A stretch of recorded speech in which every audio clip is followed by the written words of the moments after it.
I want to dig in there because listening to Netanyahu speak today, it dovetails into something that you said with this unholy alliance between religious Jews and atheists. And the only thing they can agree on is that Israel shouldn't give up an inch of land.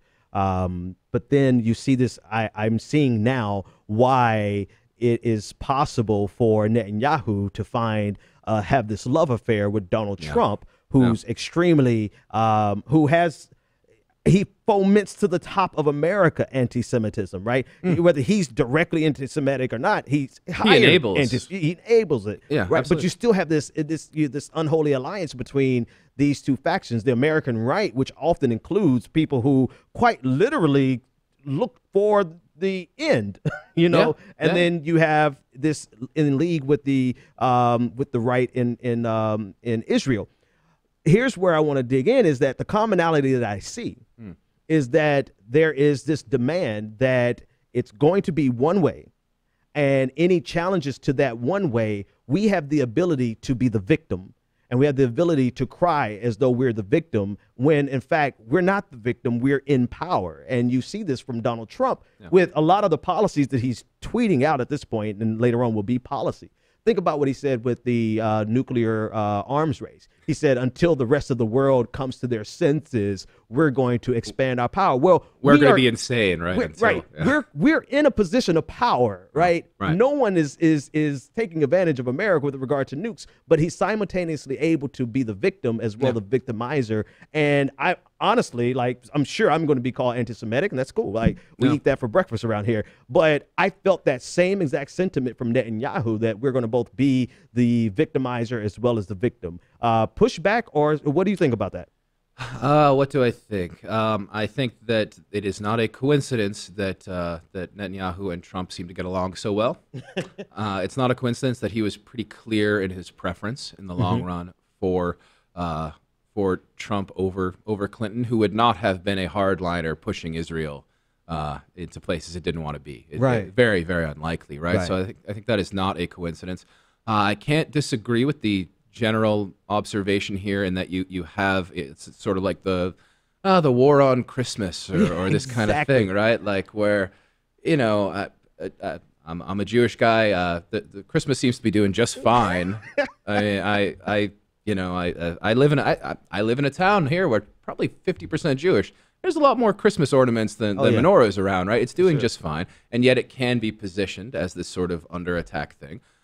You don't want to make light of the situation in Israel directly paralleling that, right? Because there are real vulnerabilities there in terms of security and in terms of innocents dying. That said, if you look at the balance of power, it's pretty clear that the side that would have the strength to be brave, the strength to be imaginative when it comes to peace, the side that would have the ability and the incentive to push forth and try to find a way, even when there's no obvious way, that would be the stronger economy, the stronger military. There's often a response that Israel is an island surrounded by hostile forces. I think that argument's weaker every day. I think when you look at the relationship that the Saudis seem to have to the Israelis, when you look at the stability of the peace in Egypt despite transfers of power, peace between Israel and Egypt, to be clear, not internally, that argument's weaker, right? The idea that they are on an island in that same way. As a result, all I want to say is that the fact of Israeli victimization it happens, right? There are lots of people, the statistics I don't have, but there are innocents killed by terrorists in a way that is not parallel to the war on Christmas. That said, the principle of the stronger side being the one that has the opportunity to push towards coexistence seems to me to be apparent and does seem to be parallel. Here's another thing that I have found fascinating about this conversation in particular, and I think you've actually you've already alluded to it. This idea that we're singling out Israel for doing things that other states do, and a constant rebuttal that I get that I hear, because I'm not really making the arguments, I'm just listening and learning. Right.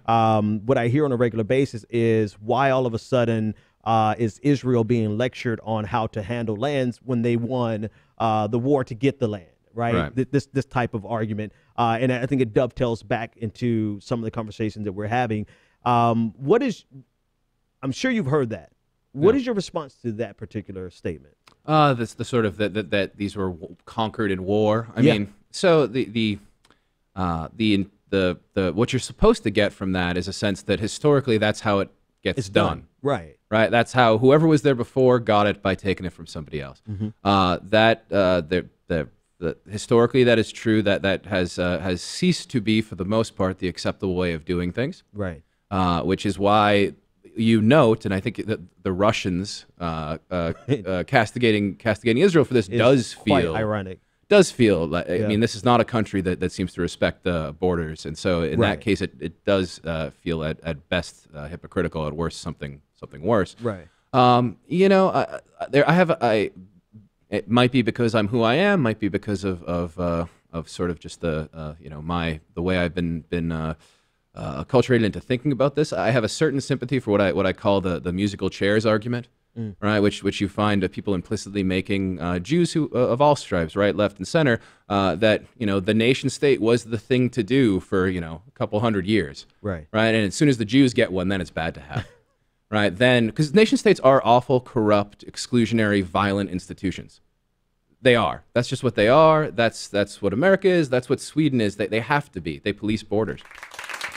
I want you to finish that thought. Yeah. But I want you to just say, could you say exactly what you just said one more time? States are by nature, what are they? They are by nature exclusionary, violent, and sort of unlikable institutions, morally uncomfortable institutions. They're institutions that by definition say we're going to pick something. It's often ethnic or as some other sort of fairly arbitrary thing, and say you're part of the club.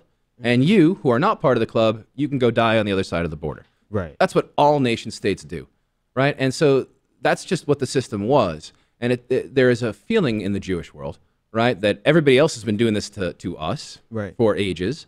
And then when we finally get a nation state, all of a sudden it's odious, right? All of a sudden we realize how bad it is, right? Defending the institution of the nation state is very difficult in terms of a sort of an abstract moral position. The only way you can do it is by saying the alternative would be worse. Right, that's all you got. That's all you have. That's all you have, right? And so the idea that as soon as the Jewish people have one, all of a sudden we realize how bad it is, can be really frustrating to Jews, right? That said, it gives no solace to Palestinians, right? Zero, right? It doesn't help at all if your land was taken. It doesn't help at all if you're forced to live in a refugee camp across the border, right? I mean,